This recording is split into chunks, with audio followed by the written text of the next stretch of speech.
The courtroom is tense as the case is called, and every eye turns toward the young mother standing at the podium, her hands trembling slightly as she clutches a stack of papers that represent years of unanswered questions. She explains that for most of her adult life, she has lived with uncertainty surrounding her son's identity, not just about who his father is, but about what that truth could mean for her child's future. According to her testimony, years ago she had a brief but intense relationship with a man who later went on to play professional football in the NFL. At the time, she says, he was charming, ambitious, and constantly surrounded by people who treated him like he was already a star. When she discovered she was pregnant, she claims his attitude changed overnight. Calls went unanswered, messages were ignored, and eventually, she says, she was blocked entirely. Now, standing before the court, she insists she is not seeking fame or money, but answers that her son has been asking for as he grows older, and notices that his life doesn't look like other kids' lives. She says the resemblance is undeniable, not just physically, but in mannerisms, athletic ability, and even medical traits that doctors have pointed out over the years. On the other side of the courtroom sits the alleged father, a former NFL player whose career brought him wealth, recognition, and public scrutiny. He appears calm, almost detached, as if he has practiced this moment many times in his mind. When it is his turn to speak, he firmly denies paternity, stating that during the time the woman claims they were together, he was involved with multiple people and cannot confirm her version of events. He emphasizes that he has already dealt with false accusations in the past, explaining that his status has made him an easy target for people seeking financial gain. He tells the court that he has no issue supporting a child who is truly his, but he refuses to accept responsibility without scientific proof. His legal demeanor contrasts sharply with the emotional tone of the mother, creating a divide in the courtroom that feels almost physical. As he speaks, the audience listens closely, aware that cases like this often expose the complicated intersection between fame, power, and personal accountability. As testimony continues, the focus shifts to the child at the center of the case, a young boy who sits quietly beside his mother, unaware of the full weight of the moment, but old enough to sense that something important is happening. The mother explains that her son has always asked about his father, especially after classmates began talking about their own dads attending games, practices, and school events. She says it became harder to explain why his father was absent when the boy started showing exceptional talent in sports, particularly football, a detail that only fueled her belief in the connection. Medical records are introduced showing genetic markers that she claims align with the alleged father's known medical history. The courtroom grows silent as these details are read aloud, each one adding another layer of complexity to an already emotional case. Everyone understands that the outcome of this test will not only determine legal responsibility, but will also shape a child's identity and sense of belonging for the rest of his life. As the court proceedings move forward, the judge carefully reminds everyone that this case is not about reputation, wealth, or public image, but about truth and responsibility.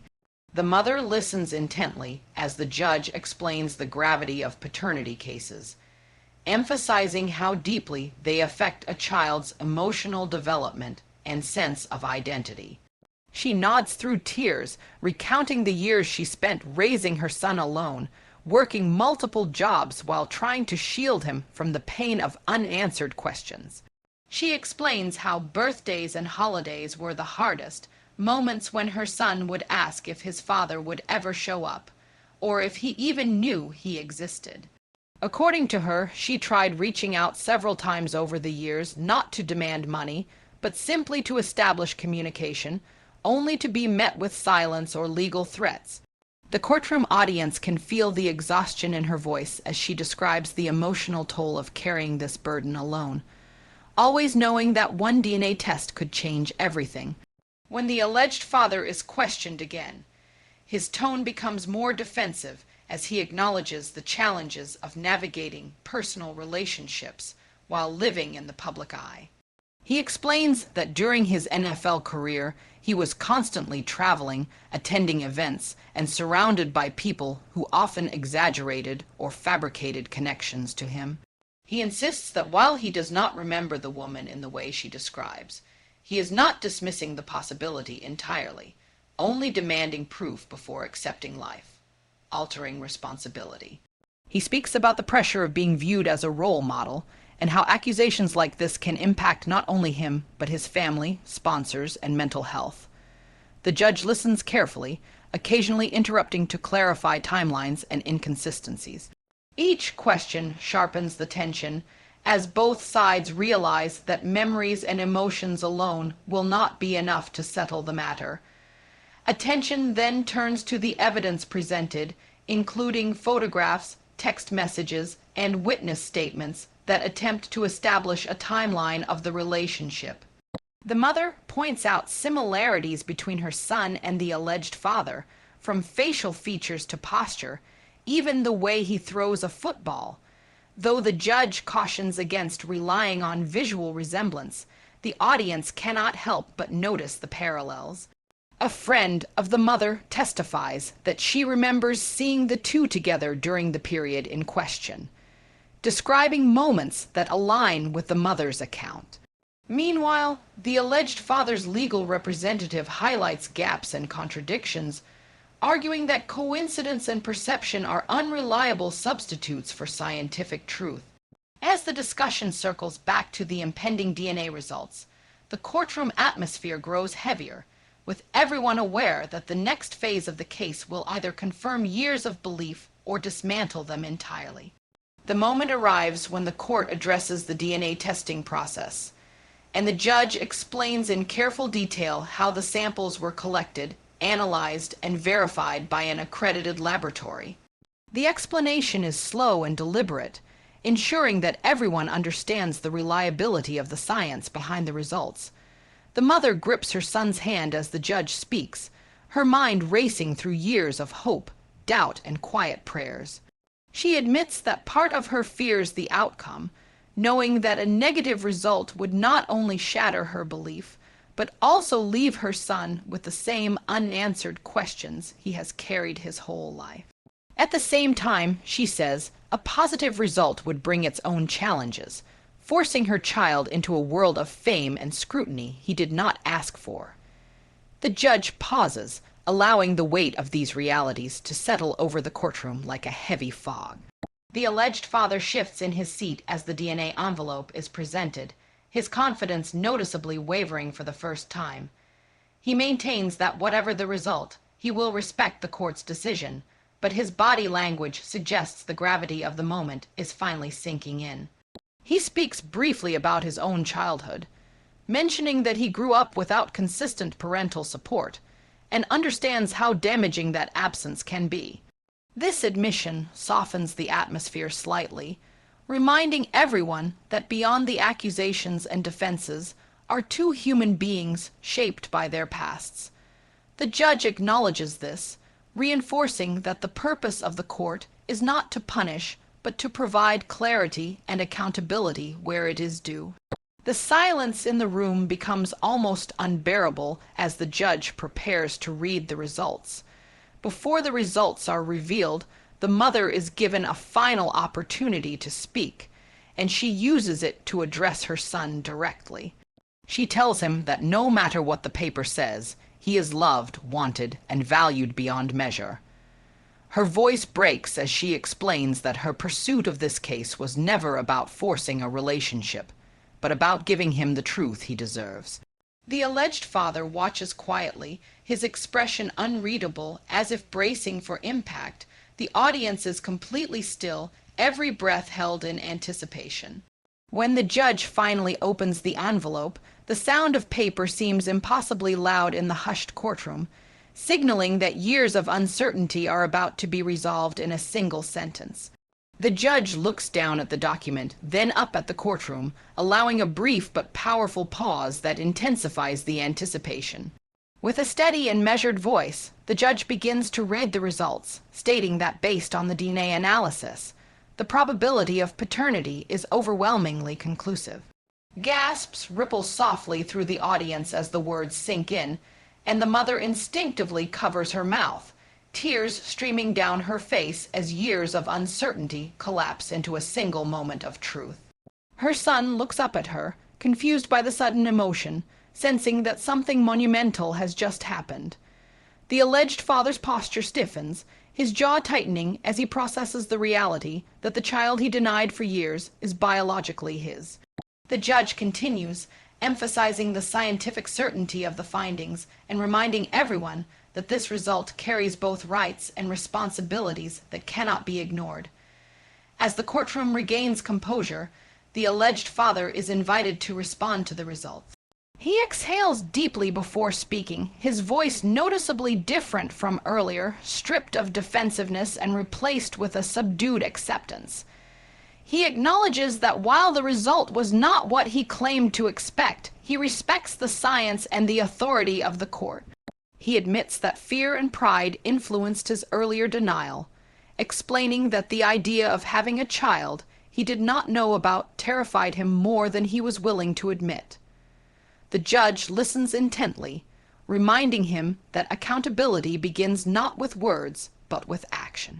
The mother remains silent during this exchange, her focus entirely on her son, who continues to sit quietly, unaware of how drastically his life has just changed. The judge then turns attention to the future, outlining the legal implications of the ruling, including child support, parental rights, and the possibility of building a relationship moving forward. The judge stresses that while financial support is necessary, emotional presence and consistency are equally important. The alleged father nods slowly, absorbing the expectations being placed upon him, while the mother expresses cautious openness to cooperation, stating that her priority has always been her child's well-being. The atmosphere shifts from confrontation to cautious reflection, as everyone in the courtroom recognizes that this ruling is not an ending, but a beginning. The child, still holding his mother's hand, looks around the room with wide eyes, sensing that the adults are talking about him, even if he does not yet understand what it all means. As the proceedings draw closer to an end, the judge addresses both parents with a tone that blends firmness and compassion, reminding them that the court's role is limited compared to the lifelong responsibility they now share. The judge explains that while the law can establish paternity and enforce obligations, it cannot repair lost time or instantly build trust. That work, the judge says, must happen outside the courtroom through patience, consistency, and genuine effort. The mother listens carefully, her emotions still raw but tempered by a sense of validation she has long awaited. She expresses hope that her son can finally grow up knowing where he comes from, even if the path ahead is uncertain.